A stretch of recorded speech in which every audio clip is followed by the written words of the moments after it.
Meteorologist Damon Matson here with another look at your forecast. Another day, another DMV first warn day, another storm to worry about. Exhausted yet? Oh, I'm tired. It's been a rough week of weather. I want to shake the weather machine. Well, I think we're going to have some good luck by next week. We're looking good there. Okay. But we got to get through this. Another one here, folks. Yeah, we have that risk for flooding in parts of the DMV. This heavy rainfall is just not going anywhere. It looks like it wants to rain as we take a peek outside from our rooftop camera. Gray skies have been very common as we've kicked off this Friday, a sign of that front that's nearby and some of the incoming rain and storms that are on the way. Now, these clouds, though they've made for a little bit of a dreary start to the day, no doubt, they have kept us from that heat that we dealt with on Thursday. Temperatures are struggling to get back into the 80s. It's reached 84 there in D.C. A little bit sunnier, so you have 91 down toward Lexington Park. But as you go north and west, we got some locations in the 70s still at this hour. So at least we've been able to cut back on that heat and humidity combination. And actually, for some of us too,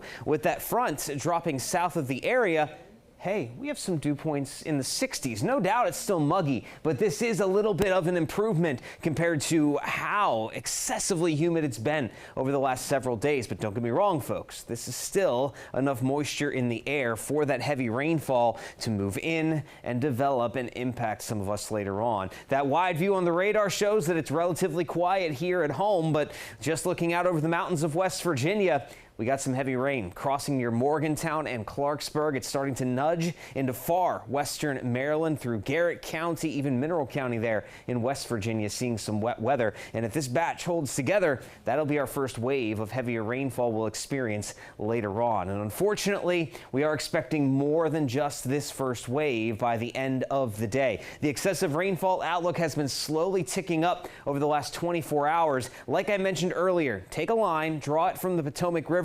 southwestward. That is where we're expecting the highest impact, the heaviest rain, and the most likely scenario for flooding, especially here in this level 3 out of 4 risk for excessive rainfall over toward Front Royal, Luray, down to Culpeper. Got to keep a close eye on the Shenandoah Valley later on today, and go figure, that's also where we have just a little bit of a severe threat. We are highlighting a level 2 risk here the more you go down towards central Virginia. So it's heavy rainfall first. Some stronger storms will be producing that rain, but there also could be some gusty winds mixed in with all of that. Not a good combination, likely going to see those higher impacts later on. Here's how things develop as we move toward 2 o'clock this afternoon. Notice how north central Maryland, D.C., pretty quiet, but we already have that heavier rainfall developing and arriving out toward the Shenandoah Valley, the mountains of western Maryland. And look at where some of the reds and the yellows stay. It's down across some of our south and western counties. Now, we cannot completely rule out some heavy rainfall near the district into parts of Maryland by 4, 5 o'clock here this afternoon and evening. But look at that wave of torrential rain setting up from Orange to Culpeper all the way up to Manassas and Leesburg potentially, and that will push down to the south and east as we move throughout the evening time. Heading into the overnight hours, any of that heavy rain that's out there should be over with by 9 p.m. And then as we move into the night tonight, there will be a small break, but I say small because that same front, it's not done with us. Tomorrow, we're back with more scattered rain and storms. Anybody that sees any impacts today or any flooding could also see more flooding on Saturday. So another DMV first warn is in the mix. But Sunday, we slowly calm down and look at next week. Low humidity, dry conditions. That's what we like starting on Monday.